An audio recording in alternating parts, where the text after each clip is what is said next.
medicina, aqui graduada em medicina, tenho pós-graduação em angiologia, sou pós-graduanda também em bioética personalista e sou casada, sou mulher, tenho 2 filhos, tenho 2 netos, né? Estamos aqui hoje para falar sobre o corpo humano e a ideologia de gênero. A primeira coisa que eu gostaria de colocar, o corpo humano. O meu corpo, ele me faz o quê? Me relacionar com o outro. Se eu me aproximo da Marisa e eu me aproximo para falar com ela, só o olhar dela em me acolher, ela se identifica com o corpo dela. O meu corpo é uma identificação. O meu corpo me leva ao relacionamento. O meu corpo me leva a transcender em direção ao outro e acolher o outro. Por isso, a importância da identidade do corpo. E nós vamos ver por que tanta, vamos dizer, agressividade, tanto gritos, vamos utilizar o pessoal lá embaixo, contra, né, se falar da beleza do corpo, se falar daquilo do qual nós somos e assumimos, da beleza da qual eu me olho, eu me acolho, sou feliz daquilo que eu sou. E gostaria de iniciar fazendo essa pergunta. Realmente nós sabemos o que é ideologia de gênero? Porque a abordagem que eu vou fazer aqui não é uma abordagem simplista e superficial. Nós vamos fazer uma abordagem filosófica.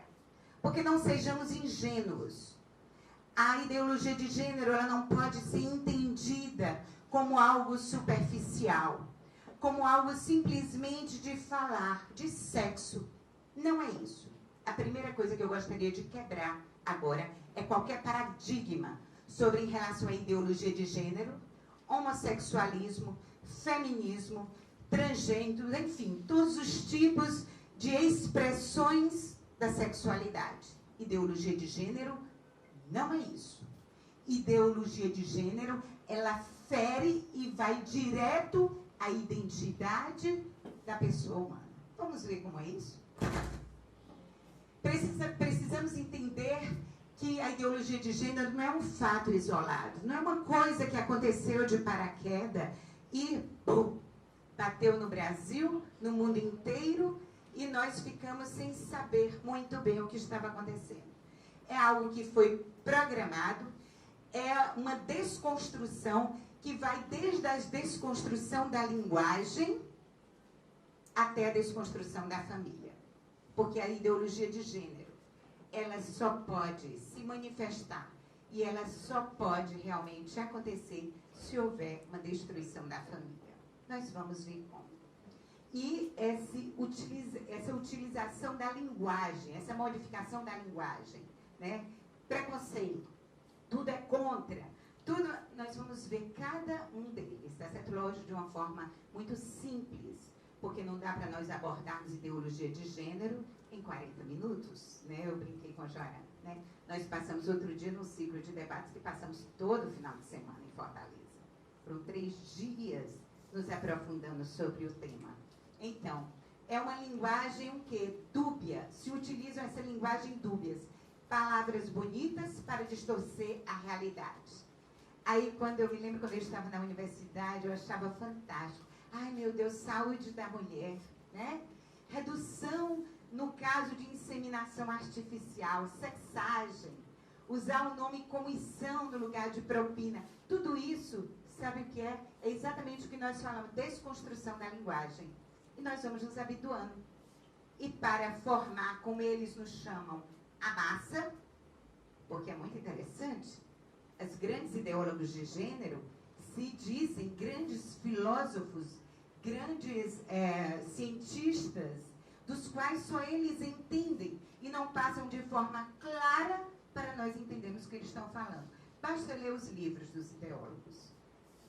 Se iniciou há vários anos no iluminismo, com a presença de mulheres meio acadêmicos, e ele tem como ponta de lança para vencer preconceitos, usar a homofobia, usar os direitos das mulheres, usar os direitos homossexuais. Isso é ponta de lança. Isso não é ideologia de gênero. Isso é ponta de lança para poder atingir os objetivos. Ideologia de gênero foi utilizado inicialmente como sinônimo de sexo, e nós vamos ver que não tem nada a ver. Apresenta-se mais adequado para expressar a igualdade, é outra linguagem que se usa muito. Nós precisamos da igualdade. Vamos fazer a igualdade entre homens e mulheres, né?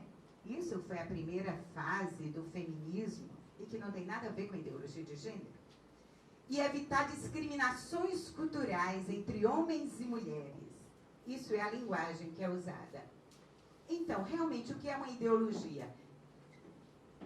É um conjunto de ideias, crenças e doutrinas próprias de uma sociedade, de uma época, de uma classe, produto de uma situação histórica e das aspirações dos grupos que apresentam como imperativos da razão. É uma base de luta política, que lutarão para impor a toda uma sociedade sua ideia e modo de pensar. Isso é uma ideologia. E vocês podem dizer, como eu já ouvi alguém perguntar, mas usar ideologia em relação a gênero, Janete, não está errado? Não. Nós vamos ver por quê.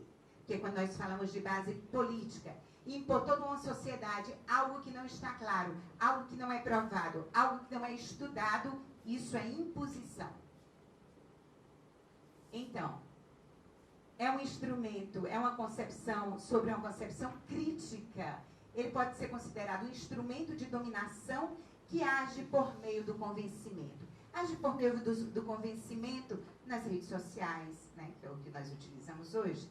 Convencimento através das redes de televisão, dos programas, novelas. Nosso povo ama assistir novela, né? Então, se vai colocando e introduzindo a ideologia para a massa, como eles nos chamam. Como surgiu a ideologia de gênero? Para que nós possamos saber que é uma ideologia.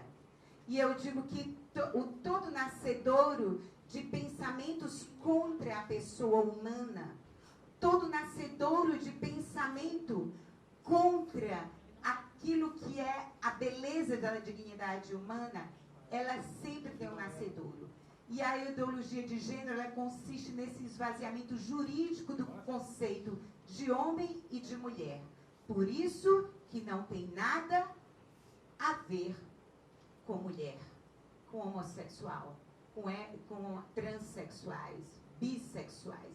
Inclusive, é péssimo para todas as classes. Inclusive, nós, as mulheres. Então, e aqui não vai dar para nós falar sobre agenda de gênero, mas eu digo para vocês que leiam. Leiam com um olhar filosófico crítico. Não peguem bolo formado, bolo pronto. Outro dia eu falava com um professor da universidade ele é professor de geografia, e eu, quando comecei a dizer que ele interpelava, não concordando com aquilo que eu falava, e à medida que eu fui falando, ele disse, eu não sabia, não foi isso que é passado para mim. Leiam, não sejam ingênuos, nós não podemos pegar bolo pronto. Nós precisamos ler, estudar e nos aprofundar. Então, uma breve história, como eu disse, todo nascedouro, ele nasce max. Não tem o nascedouro de toda a quebra de identidade, de toda a ferida contra a dignidade da pessoa humana, ele nasce max, que ele nasceu em 1818 na Prússia, estudou direito, né, ainda na faculdade de Bonn, mas de lá ele viu que ele tinha jeito para a filosofia e ele adentra na faculdade e vai ser um filósofo, que ele viu que ele era um grande estudioso e deixou as cadeiras de direito para fazer filosofia. E fazendo filosofia, ele escreve o seu, né, um dos grandes livros, dos quais que eu acho interessante cada um ler. Eu li todos. Manifesto Comunista. É importante nós lermos, porque às vezes nós pegamos os nossos professores das cadeiras da universidade, que trazem pequenos trechos ou trazem ideias que são mentirosas ou equivocadas, tá? Então, ele escreve o Manifesto Comunista, do qual ele já falava um pouquinho mal da família, mas ele falava mais sobre a desigualdade que acontecia no mundo. Era a desigualdade entre as pessoas, era mais por causa do proletariado, contra o burguês, aquela história de sempre, né? e ele começa a estudar, e ele vê uma coisa que os filósofos não tinham visto, que a filosofia precisava sair para ser prática, que é a praxis de Marx. Ele precisava sair da teoria para ir para a prática. E ele começa a se preocupar com isso. Só que nessa preocupação, né, da qual ele... Deixa eu ver aqui. E ele escreve também a ideologia alemã, que é importante que vocês leiam também. Eu digo que leiam tudo, tá? Então, eu sou uma devoradora de livros, amo ler, porque nós, para termos uma opinião formada, nós precisamos estudar. Eu não posso ser uma boa angiologista, eu não posso ser uma formadora em relação à bioética, se eu não estudar, não é verdade? Os professores que estão aqui que os digam, né? Disseram que tinha alguns. Então, Marx, ele é expulso da Alemanha, porque aí eu não vou falar, depois vocês procuram a história. Ele vai para a França, é expulso da França, vai para a Bélgica, volta à Alemanha. Ele não pode ficar morando na Alemanha, e de lá ele vai para a Inglaterra, né? Na ideologia alemã, também ele já falava mal da família, falava um pouquinho, ele se aprofundou um pouquinho mais. Mas Marx, quando estava na Inglaterra, morando em Londres, Marx, como devorador de livros, gostava muito de ler, e como filósofo, ele vivia lá na grande biblioteca de Londres, lendo. E ele se depara com esse livro, A Sociedade Antiga, de Morgan. E, lendo esse livro sobre a sociedade antiga, eu vou apenas colocar, né? Ele chega à conclusão que toda a diferença, vamos dizer, a opressão que existia entre as classes, o problema era a família. Porque a primeira opressão que tinha acontecido era do homem sobre a mulher e sobre os filhos. E que era necessário acabar com a família, porque senão toda a sua, vamos dizer, o seu planejamento de instituir uma política, de instituir um governo, do qual ele tinha pensado, dessa igualdade, ela não poderia acontecer se a autoridade do homem na família continuasse. Achei interessante, porque ele era casado, teve 8 filhos, 3 mulheres moraram em Londres, estudavam piano, estudavam música, né, viviam numa classe burguesa, da qual ele chamava. Isso vocês podem pegar na biografia dele, né? Mas, enfim. E ele escreve, na realidade, ele não publicou, porque ele morreu antes, ele morreu pouco tempo, alguns anos depois, pouco tempo depois de sua esposa, com 60 e poucos anos, deprimido com a morte da esposa. Muito interessante isso. É bom nós começarmos a pensar, já que ele fala tanto mal da família, né? E desligou. Apagou lá, viu? Boa. Então, ele escreve o livro A Origem da Família, da Propriedade Privada e do Estado. Eu preciso pensar algumas coisas. Acho que está desligado.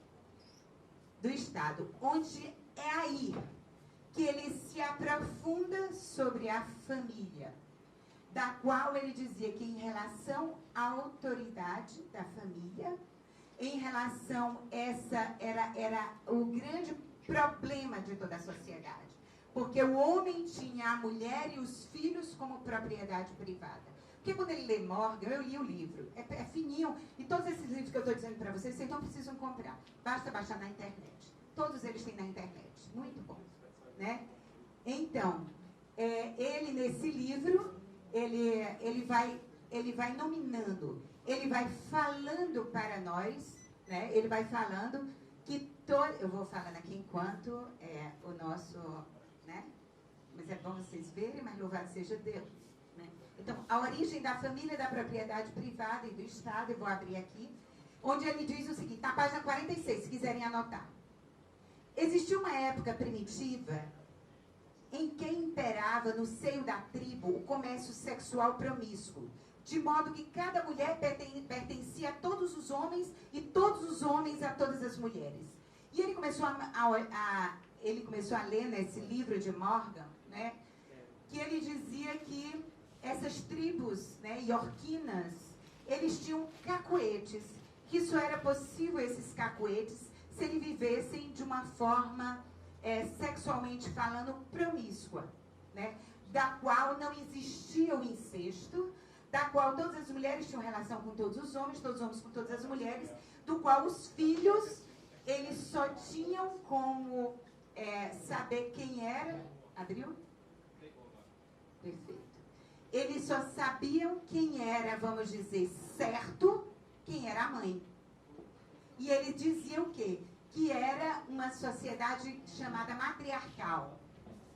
E ele diz o seguinte, na página 46, que não podemos esperar encontrar provas diretas de sua existência. Ou seja, ele está dizendo, acredita em mim, porque eu estou dizendo para vocês. Tá? Não existe provas, inclusive científicas. Que significa relações sexuais sem restrições? Ele faz essa pergunta na página 51. Antes da invenção do incesto, as relações sexuais entre pais e filhos não podia ser mais repugnante do que ocorriam entre outras pessoas de gerações diferentes, sem causar grande horror. E aí vai o primeiro, vamos dizer, seta dele, dizendo, apoiando e dizendo que o incesto precisa ser normal. E nós vamos ver por quê.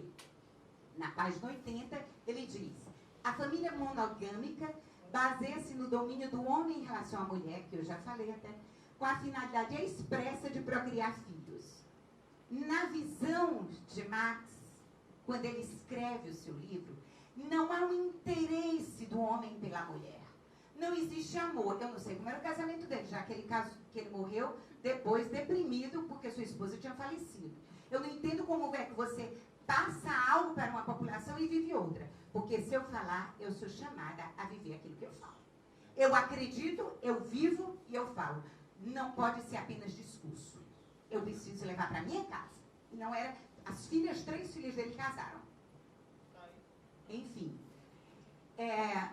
Cuja paternidade fosse indiscutível. Ou seja, e ele diz, né, que o único interesse era um interesse o quê? Dominador. Para que os filhos um dia fossem seus herdeiros. Ou seja, aí nós vamos ver daqui a pouco na teoria crítica, que isso, a teoria, ela faz todo o sentido para eles. Na página 84, ele nos diz, o primeiro antagonismo de classe que apareceu na história coincide com o desenvolvimento do antagonismo entre o homem e a mulher na monogamia. A opressão do sexo feminino pelo masculino. E eu não vou falar cada um, porque aqui nós não temos tempo para isso. Porque nós temos outras coisas importantes. A monogamia foi um grande progresso histórico, mas enfim. E ele diz aqui que é exatamente a monogamia, a família, ela forma uma célula da sociedade globalizada. E aqui ele nos aponta, é uma célula, ela sustenta. Para quebrar a sustentação dessa sociedade, precisamos quebrar a célula central. Conclusão, a primeira opressão foi o masculino contra o feminino e a monogamia é a forma de opressão. E a família precisa ser destruída em sua base. Isso está lá nos escritos dele. Então, o que foi que aconteceu? Marx escreve, só que passam por algumas situações da época, na Alemanha, ninguém acolheu, né, os seus escritos. Eu esqueci de dizer que foi escrito por ele, mas foi tido assim, foi na realidade escrito e colocado, hoje nós temos através de Engels, né? Por quê? Porque ele morreu antes de publicar e ele só organiza o livro. Desculpa, esqueci de falar. Por causa do tempo eu estou correndo um pouco. Só que o que é que acontece? Toda essa história continuaram a pregar exatamente o comunismo né, e passar as ideias de Marx, mas não foram muito bem acolhidas. Na realidade, os marxistas não entenderam. Eles entendiam como essa proposta de Marx uma proposta armada. Que foi isso que aconteceu na Rússia, uma proposta armada. E foi isso que eles colocaram. Só que, em 70, aparece Kate Miller. Kate Miller era marxista. E ela entendeu que a revolução era mais do que uma revolução armada. E eles começaram a entender que eles não conseguiam chegar àquilo que eles queriam pela revolução armada. Que as pessoas não aceitavam mais. E ela escreve, né, a política sexual. Daqui um retrato dela, né, do qual ela chama a política sexual como do qual é a terceira essência do feminismo, tá? E do qual ela é a terceira fase do feminismo e que ela chama que é a quinta essência do pensamento de Marx. Kate Miller, ela diz, é a quinta essência. Só que Kate, ela escreveu. E ela não colocou em prática, não disse como fazer. Ela falou sobre a política sexual, da terceira fase do feminismo, e eu não estou dizendo que o feminismo foi ruim. A primeira fase, a segunda fase do feminismo foi muito importante para nós. Por quê? Porque as mulheres nós fomos dizer que nós podemos fazer. Nós trabalhamos, nós temos o nosso valor, nós somos mulheres, somos inteligentes, enfim, foi muito importante. O problema é que nós não ficamos aí. Nós ingressamos para... as feministas, elas foram e se engajaram no pensamento político, e a grande maioria marxista, né, elas, as que estavam na frente todas. Então, Kate Miller, ela escreveu, só que foi Sulamita Firestone que ela fez o quê? Ela pega o pensamento de Kate Miller e diz, eu vou dizer a vocês como fazer a revolução sexual. Porque Kate Miller escreveu, mas ela não escreveu como fazer. E Firestone disse, ela escreve esse livro, né, A Dialética do Sexo, tem também na internet, dizendo como fazer. Está aqui um dos livros que eu peguei, eu tirei a fotografia, e ele diz assim, eu vou colocar alguns que é muito interessante, porque vocês veem que tem tudo a ver com a ideologia de gênero. Firestone diz assim, na página 59, o tabu do incesto é agora necessário somente para preservar a família. Então, se acabamos com a família, acabaremos com a repressão que molda a sexualidade em formações específicas.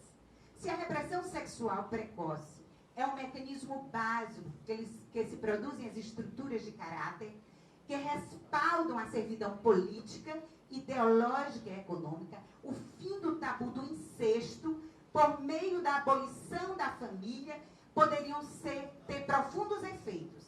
A sexualidade se liberaria de sua camisa de força para erotizar toda uma cultura. Você leva a uma banalização da beleza da sexualidade. A sexualidade é bela. A sexualidade, ela vem com complementariedade. É a beleza da qual eu, na minha identidade, eu acolho. Então, Firestone, ela vem exatamente dizer que precisa haver essa banalização. Ela também diz na página 185 que a libertação das mulheres da tirania de sua biologia reprodutiva. Tudo que nós vimos hoje nas nossas, esse grupo falando, tá aí, a ideia é de Firestone. Tirania da reprodução, eu sou mulher, a beleza do meu útero só eu tenho, eu sinto, eu gosto muito de você, João, né? Mas só eu tenho útero, não é, Marisa? Nós mulheres temos útero. De nós, a beleza de outra criatura ali é gerada. Por que eu não achar isso um dom, um presente? Por que eu não ver isso como a beleza? Mas não. As feministas e as ideólogas de gênero, elas chamam a tirania reprodutiva. Porque elas acham que o único motivo, eu não sei onde acharam isso, o único motivo das mulheres terem nascido com útero é para ser tiranizadas, para ser dominadas pelos homens. Eu digo, quem inventou esse útero, então, que está nos tiranizando? Vocês entendem? Nós precisamos ter essa visão filosófica para poder entendermos o que estão colocando para nós. Aí ela continua, temos que acabar com a família.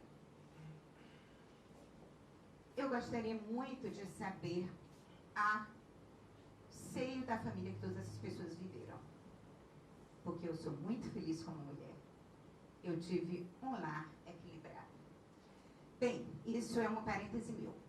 A total autodeterminação, incluindo a independência econômica, tanto das mulheres como das crianças, para que as mulheres não precisem mais depender dos homens, para que as mulheres não precisem mais conviver com os homens e assim possam ser livres e possam se livrar dos homens e ir com as crianças para onde quiserem. Mais ou menos isso.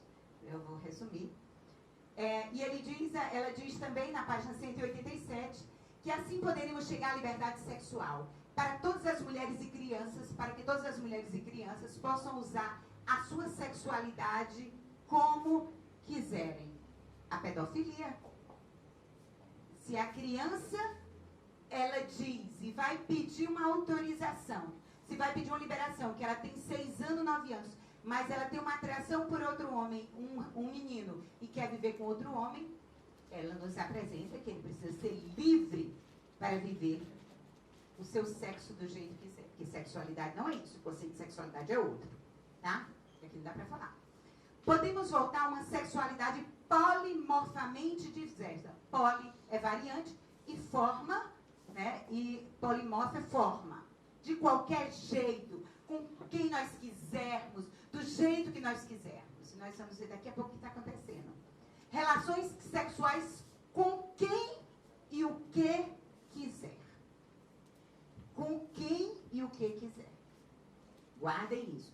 Na página 215 ele diz, se a criança escolhesse a relação com os adultos, ainda no caso que escolhesse a sua própria mãe genética, não existem razões a priori para que ela rejeite essas insinuações. Não tem problema nenhum. Isso é preconceito. Isso é não deixar a criança ter liberdade na sua sexualidade. Né? E aqui eu só coloquei o livro para vocês verem, são páginas do livro dela, tá? Que eu tenho alguns grifes, né? Deixa eu ver aqui se dá. Não é aqui que eu quero, não. É ali.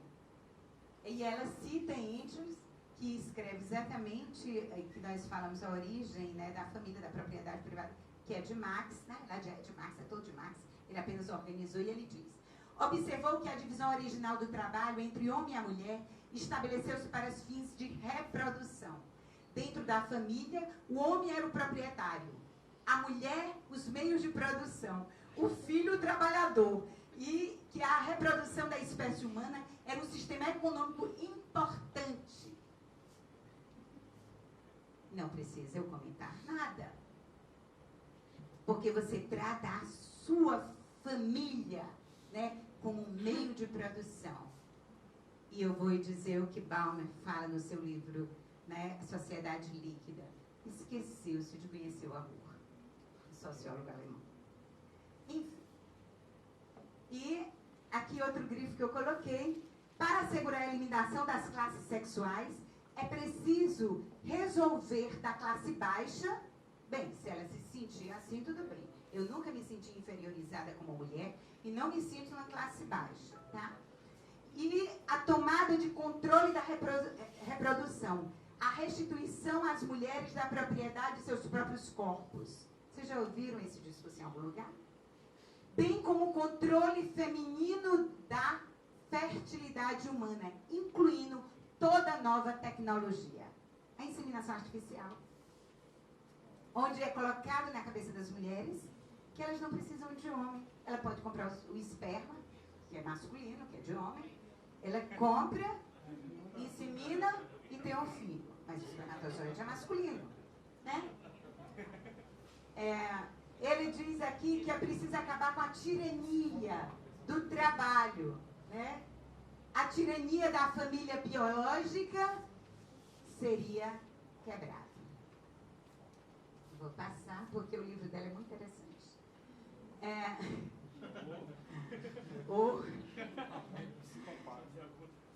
Outra coisa, eu coloquei isso daqui, é o último do livro que eu vou colocar do livro dela, página 123, né? O que ele nos diz sobre o amor materno? Olha o que é que Faristone fala. A mãe que quer matar o filho por causa do que teve que sacrificar por ele, um desejo comum, ela disse que foi um grande sacrifício ela ficar grávida, né? O homem a obrigou, só aprende a amar essa criança quando compreende que é tão desprotegida e oprimida como ela, e pelo mesmo opressor. Então, seu ódio se dirige para fora e nasce o amor maternal. Eu digo, meu Deus, isso não fui eu. Eu tenho 2 filhos, Tatiana Maria e Gabriel, e eu os amo profundamente desde o momento que eu descobri que eu estava grávida. Na realidade, eu já o amava mesmo antes de ficar grávida, né? Olha o que ela chama amor materno. Contribuições. Vamos lá. Vamos continuar. A primeira contribuição filosófica do feminismo, né? Simone de Beauvoir, não podia ser passado por ela e por Sartre, né? Simone de Beauvoir, quando ela escreve o livro Segundo Sexo, que não dá para nós discorrermos, né? Mas ela coloca no seu livro Segundo Sexo, é muito interessante nós lermos também, tem PDF também, viu, meu povo? Só entrar na internet.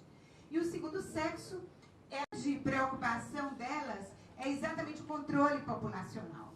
Tá? Em 67, ele escreve: política populacional. Os programas atuais terão sucesso? Ele faz esse artigo.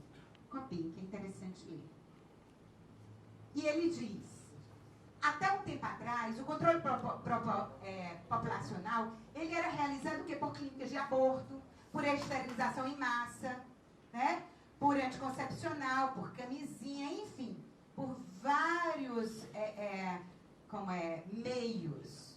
Mas ele diz nesse texto, né? Ele diz: mas não adianta vocês dizerem a uma mulher que ela aborte se ela não quer abortar. Não adianta.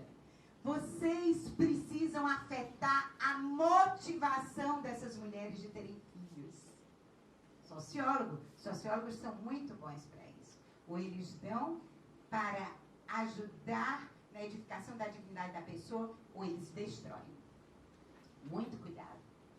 Então, seriam as mudanças da estrutura da família no papel das mulheres nas normas sexuais. Tipo o sistema de recompensa, né? O filho a filha que quando está jovem começa a namorar e resolve casar. Todo mundo aplaude, todo mundo se prepara para o casamento, né? Então, o sistema de recompensas. Se não quer casar, todo mundo acha ruim, Então, ele diz que isso precisava acabar. Eu estou colocando de uma forma muito reduzida. Um método estritamente relacionado para se retirar a ênfase da família. Retirar complementariedade entre homem e mulher. Como se retira a complementariedade? Dizendo que todo mundo é igual. Dizendo que nós não somos nada. Eu estou dizendo para você que nós estamos passando, né? Mas isso é profundo, precisa ser estudado com seriedade. Terceira contribuição, os neomarxistas. Lógico que isso não aconteceu numa coisa, eu estou colocando as contribuições, mas não é de uma forma, vamos dizer, temporal, vamos dizer. Não aconteceu uma coisinha atrás das outras, coisas foram acontecendo, tá? Então, eu gostaria que vocês decorassem esse nome, Koch, que nós vamos ver lá da frente, que a contribuição para a ideologia de gênero foi muito importante. Numa conferência em 1900, olhem quando foi a conferência. 1924. Por isso que eu estou dizendo para vocês, o planejamento não foi de agora. Nós acordamos agora, mas o planejamento já faz muito tempo. Nessa conferência, né, ele diz assim: se você tem uma sociedade com uma estrutura filosófica, não adianta quebrar a parte econômica. Porque os marxistas diziam o seguinte: vamos quebrar a parte econômica, que nós quebramos a parte da filosofia e da estrutura familiar. E ele disse: não adianta. Não vai acontecer. Porque a filosofia forte da família, da religião, elas são fortes. Mesmo que nós quebremos, né, mesmo que nós quebremos a parte econômica, mudemos, elas não vão mudar. Elas se mantêm por causa da família. Precisamos criar uma filosofia comunista. E por isso ele foi expulso do partido. Ninguém aceitou essa ideia dele. Só que, naquela época, nos Estados Unidos, os grandes da indústria já queriam muito, né, já estavam no controle populacional, né, a família Rockefeller, que eu vou falar da história, depois vocês procuram. Um desses que estavam assistindo era o Will, né? Ele não era um grande filósofo, né, um grande estudioso, mas ele era muito rico. E ao ouvir a palestra de Koch, o que é que ele diz? Precisamos fundar uma faculdade, que na realidade se tornou escola, só para fazer isso, para planejarmos. E vem a Escola de Frankfurt, no qual a Escola de Frankfurt teve como primeiro diretor Horkheimer, né? Horkheimer, que é o autor da teoria crítica, e nós vamos ver como ela é importante para a ideologia de gênero, porque o que é que ele diz? Horkheimer escreve um livro, A Autoridade da Família, onde ele expõe a teoria crítica e ele diz que a ideia de autoridade nasce na família. Então não adianta nós levarmos simplesmente apenas para as cadeiras das universidades, das escolas, porque a autoridade nasce na família. Então mesmo eu dizendo alguma coisa contra, vamos dizer, um determinado conceito, se dentro de casa o pai e a mãe disserem diferente, os filhos vão acolher, porque eles respeitam a autoridade do pai e da mãe, principalmente do pai. Eles masculina, principalmente a masculina. No fundo, a teoria crítica, ela vai criticando. Então, a teoria crítica é o seguinte. Isso daqui é um livro. Ai, meu Deus, é um livro. Aí a teoria crítica de Janete é muito inocente. Né? Porque, na realidade, a filosofia ela diz o quê? Que o eu, ele tem um relacionamento com o objeto. E na teoria crítica ele vem dizer, não, peraí, o livro, você não conhece o livro. Quem escreveu? Marisa, né? Qual foi o interesse dessa burguesa Marisa de escrever esse livro para me fazer comprar e para me fazer acreditar nas ideias dela? O que é que está por trás do interesse econômico e burguês da Marisa? Isso é teoria crítica. Critica tudo. Aí eles levam para os jovens. O que é que... Desculpa, eu esqueci seu nome. O Bento. O Bento, na teoria crítica, ele diz, por que o meu pai e minha mãe quiseram me ter como filho? Qual o interesse desse burguês pai de me ter? Qual o interesse dele econômico que eu seja filho dele, que eu tenha o nome de filho, que ele tenha o nome de pai e ela tenha o nome de mãe? Então tudo é criticado. Tudo. Vamos criticar tudo. Porque à medida que eu critico, eu estou falando para Marte, né? Não é para cá, né? Para o Brasil. Vamos criticar tudo. Isso é a teoria crítica, que foi passada de uma forma cultural para nós. Nós gostamos de criticar tudo. Isso é a teoria crítica de Horkheim, que é péssima. Se acreditamos na autoridade da família, da religião, a levaremos para a sociedade. Eles, então, ficam criticando tudo e todos que se comportam dessa forma. E a proposta? É preciso modificar a inclinação do homem para a mulher e da mulher para o homem. Estimular a masturbação. Por que masturbação? Porque tira a complementariedade. Se você tem relações com o seu cônjuge, você tem relações com o outro, ali você se encontra, ali é um encontro de duas pessoas. Se você começar a dizer para essa pessoa que o único motivo de encontro é para sentir prazer, que você pode fazer isso através da masturbação, vamos estimular a masturbação. Isso faz parte. Metrosexualidade. O que é isso? Eu vou falar para os homens agora, tá certo? Eles começaram a criar dentro de casa e pelas redes sociais o que é um complexo de inferioridade nos homens. E os homens começam a admirar as mulheres e querem ser igual às mulheres. Dentro de casa. Isso é péssimo para os filhos. Aí você vai sair de casa e seu esposo sempre se arruma depois, porque tem que arrumar o cabelo bem curtinho, mais 2 horas arrumando o cabelo. Né?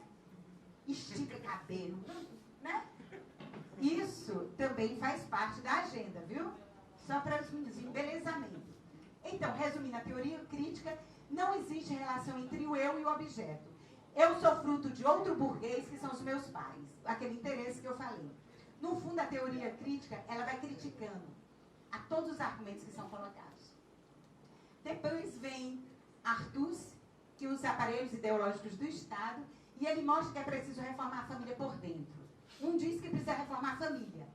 Aí Luiz ele vem dizer, mas não pode ser por fora, precisa ser dentro, porque senão nós não vamos atingir o nosso objetivo. É preciso mexer com a estrutura da família. A família é um aparelho ideológico, uma instituição que sustenta o Estado. Ora, se eu tenho um plano político, se eu quero colocar um plano político dentro de um país, eu vou dizer, né, uma coisa que não acontece aqui no Brasil. Se eu tenho planos políticos para o Brasil, eu não tenho pressa. O que é que eu preciso fazer para ir aos poucos implantando e depois eleger o governo que eu quero? Eu vou exatamente quebrando esse que eles chamam aparelho ideológico, que é a família, porque se sustenta o Estado atual. Aí vocês vão ver que tudo faz sentido, né? É preciso mexer, criar novos modelos, porque desestruturou a família, ficará um vácuo para implantar a revolução marxista, ideológica, esqueci de botar, mundial. Autores importantes para a ideologia de gênero, Derrida, né? Quem não ouviu falar, principalmente os professores, nasceu na Argélia, né, em 1930, E ele é o quê? Ele prega o quê? A desconstrução em filosofia. Por isso que eu estou dizendo para vocês, nós precisamos ter um olhar filosófico. Há pouco tempo eu tive um curso final de semana inteiro com o filósofo José Eduardo, do qual, né, boa parte, alguns meses, 2 meses ou 3 meses, boa parte daquilo que eu estou falando para vocês, me foi aberta essa formação exatamente com ele. Foi muito bom. O eu discursante e o eu discursado são discursos. A única coisa que existe é um intervalo entre uma coisa e outra. Nós vamos ver que tem tudo a ver com ideologia de gênero. Guardem. Segundo o autor, é a única coisa que realmente existe. Ele é desconstruído. Desconstrução do eu pessoal, desconstrução da identidade. Você não é nada, viu, Marisa? Pensa que é alguma coisa, mas tu não é nada. Tu é um intervalo entre alguma coisa e alguma coisa. Tá certo? Mas você não existe. O teu eu não existe. Isso é construção cultural de um patriarcado e de burgueses que querem que você acredite que você é alguma coisa. Mas você não é nada. É isso que ele quer dizer. De uma forma. Aí, para completar, Foucault. Foucault, ele fez um casamento entre Nietzsche e Marx. Eu estou rindo porque eu digo, não sei como é que você faz um casamento desse. Os seus pensamentos. Né? Ele juntou as duas coisas. E ele diz, você tem que desconstruir as coisas, mas não as coisas, mas os indivíduos. O eu individual da pessoa. Já que tudo não passa de um discurso. E mostrar que nada é verdade. Aí ele usa a teoria de Will. Não existe verdades.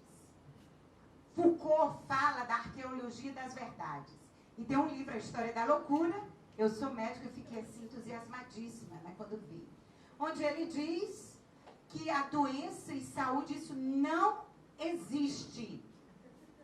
Isso são apenas conceitos inventados para dominar as pessoas. Ou seja, o burguês médico inventa que existe uma doença para controlar o coitado do dominado, que é a pessoa que adoece. Eu digo, eu preciso conversar com ele, já morreu, né? Bom, né? Morreu de quê? Só existe a vontade e poder. Pois é, eu preciso saber se ele foi atendido por médico. Porque tudo é um discurso. Isso tudo é apenas a existência, a vontade e poder. Ele reduziu a personalidade humana a discurso de poder. Vocês vão ver que é muito importante. E a quarta contribuição é do Dr. Money, né? Que depois, Marisa pode até falar, né, também, que é um psicólogo, do qual ele foi quem, está aqui o retrato dele, ele foi quem deu o conceito de gênero, ele se dizia um grande sexólogo, e ele pregava que toda a parte, ser homem ou mulher, era cultural. Só que ele precisava de uma demonstração científica para isso. E no Canadá nasceram essas duas crianças, Bruce e Brian, do qual eles nasceram com fimose. Eu vou reduzir a história dele, depois vocês podem pegar na internet. Essas duas crianças nasceram e um deles, né, o Bruce, ele foi o primeiro que foi para a cirurgia, e lá durante a cirurgia teve um problema na hora da apostectomia, que é a cirurgia de fimose, e ele perdeu o seu órgão masculino, o pênis. Tá? Teve uma fibrose, enfim.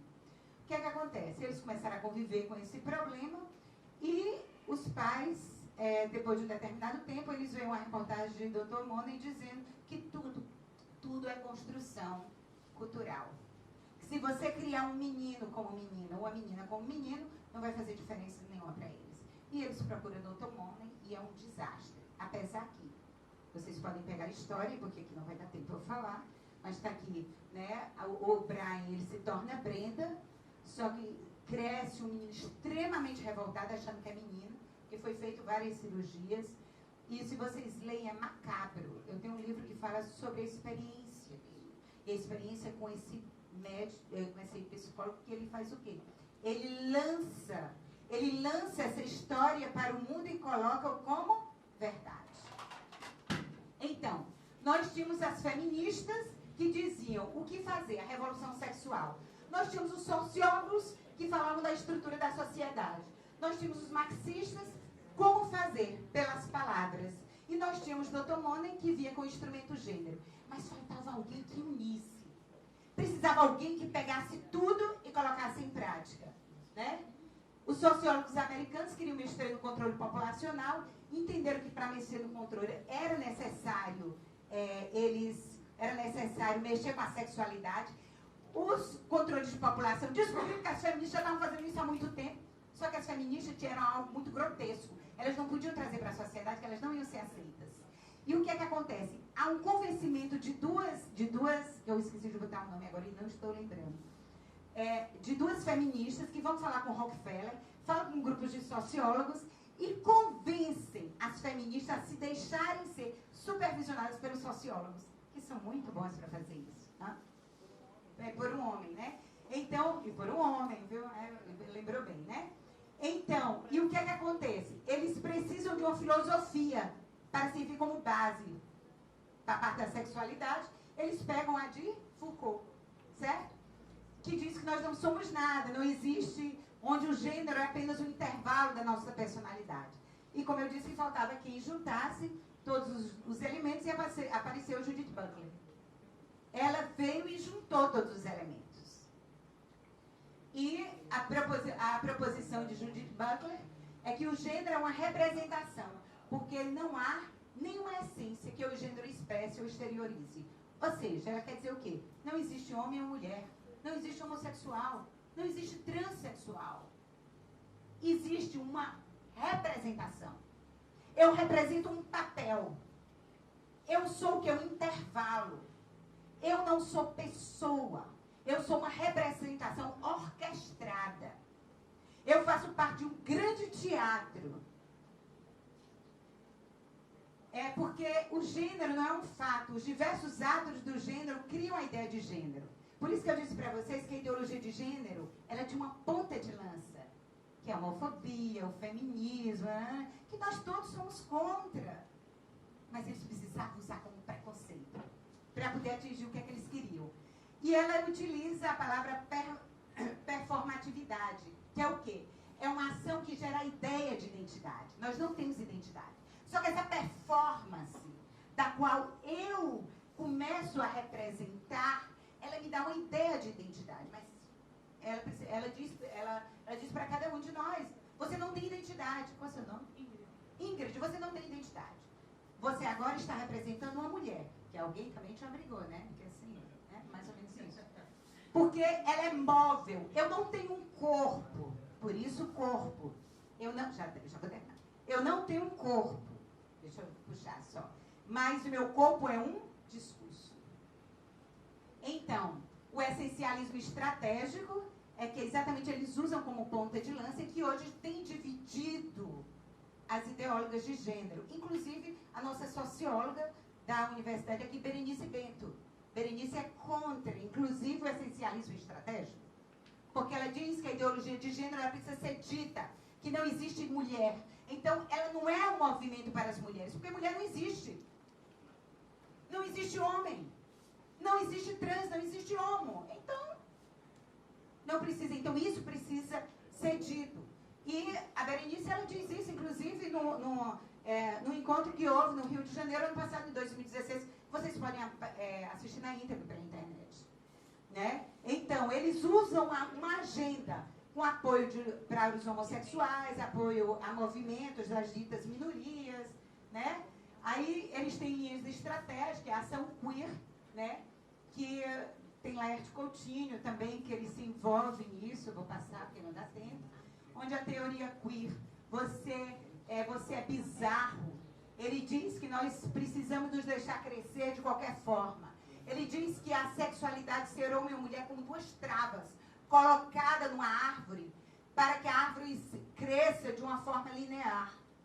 Onde o meu gênero ele precisa crescer de qualquer forma. E as duas traves colocadas de um lado e de outro, é exatamente cultural dos quais somos obrigados a colocar, inclusive nas crianças. Por isso que a professora vai falar daqui a pouco, né, sobre educação. Né? Só figuras de pessoas, né, de queer. Aqui é Laerte Coutinho, né?